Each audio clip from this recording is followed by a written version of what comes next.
আপোনাৰ সন্তানটি শৃংখল চলিহাৰ দৰে হোৱাটো বিচাৰে নেকি? যুদ্ধ হ'ব, সম্প্ৰীতি শেষ, যুদ্ধ হ'ব। আপোনাৰ সন্তানে শৃংখল চলিহাৰ দৰে কথা কোৱাটো বিচাৰে নেকি? সিহঁতি জ্বলাব, আমি কি হাতত খাৰু পিন্ধি আছো? জ্বলিব, শিৱসাগৰ জ্বলিব, মই কৈ দিলো। আপোনাৰ সন্তানে ৰাস্তাত শৃংখলৰ দৰে আচৰণ কৰাটো বিচাৰিব নেকি? দম আছে যদি তহঁতি আহ লাগিবলৈ, ক'ত লাগিবি কবি। মন্ত্ৰী বিধায়কৰ সন্তান ওলাইছেনে মিয়া খেদিবলৈ? চৰকাৰৰ কাম কিয় জনতাৰ হাতলৈ ঠেলিছে? নিজৰ ব্যৰ্থতা ঢাকিবলৈ আৰু কি নকৰিব মুখ্যমন্ত্ৰীয়ে? জাতিৰক্ষাৰ স্বয়ম্ভূ ঠিকাদাৰ শৃংখল চলিহাই হেনো শিৱসাগৰ জ্বলাব।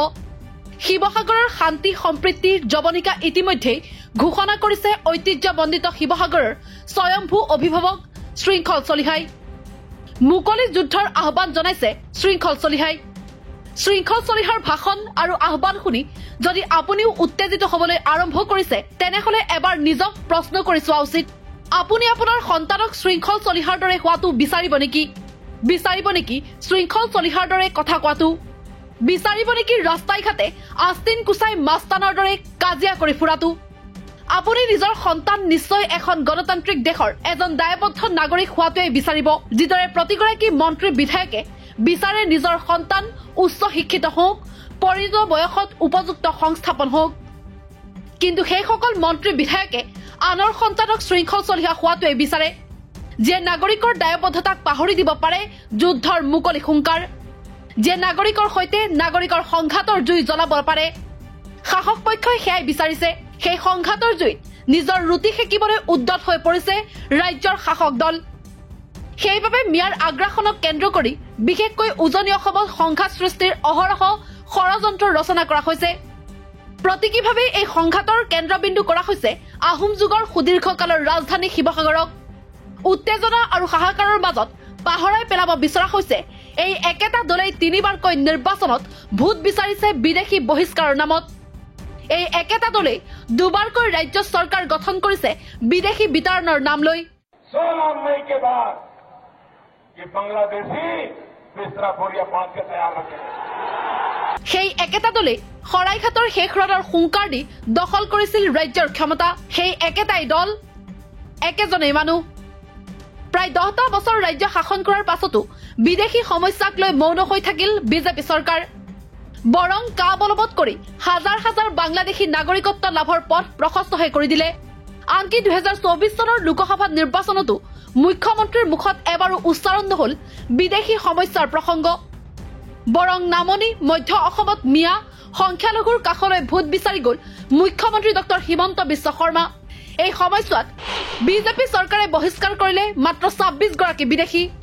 হিমন্ত বিশ্ব শৰ্মাৰ আমোলত বহিষ্কাৰ মাত্ৰ 6 গৰাকী বিদেশী। অৰ্থাৎ দুবাৰকৈ ৰাজ্য শাসন কৰিও বিদেশী বহিষ্কাৰ কৰিবলৈ পাহৰি থাকিল বিজেপি চৰকাৰ। এইবাৰ 2026ৰ কাষ চাপি অহাৰ লগে লগে বিজেপিয়ে অনুভৱ কৰিছে যে সহজসাধ্য হৈ থকা নাই সমাগত নিৰ্বাচন। সেইবাবে আকৌ এবাৰ সংখ্যালঘু অথবা মিয়াৰ প্ৰসংগক লৈ উত্তাল কৰি তুলিব বিচৰা হৈছে উজনিৰ ৰাজনীতি।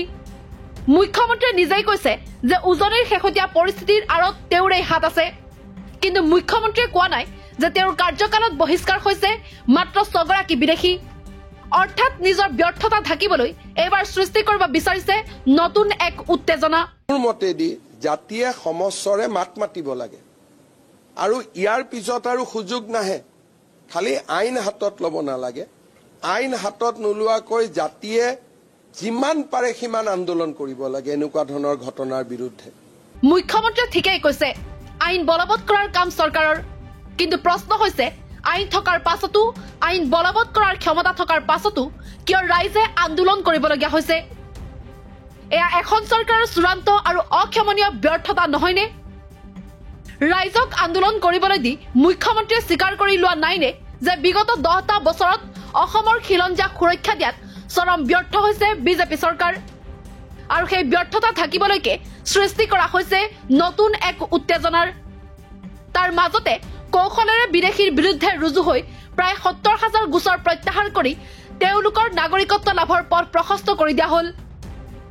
ইফালে জনতাক দিয়া হল যিমান পাৰি সিমান আন্দোলন কৰাৰ আহ্বান। তেতিয়াও থাকি যাব এটা প্ৰশ্ন, কোনোবা মন্ত্ৰী বিধায়কৰ সন্তানক এই আন্দোলনত সামিল হবলৈ আগ্ৰহাই দিবনে? এই প্ৰশ্নৰ উত্তৰ দিবনে শাসক দলৰ মন্ত্ৰী বিধায়কে? নিউজ ডেস্ক ৰিপৰ্ট দি ক্ৰছ কাৰেণ্ট।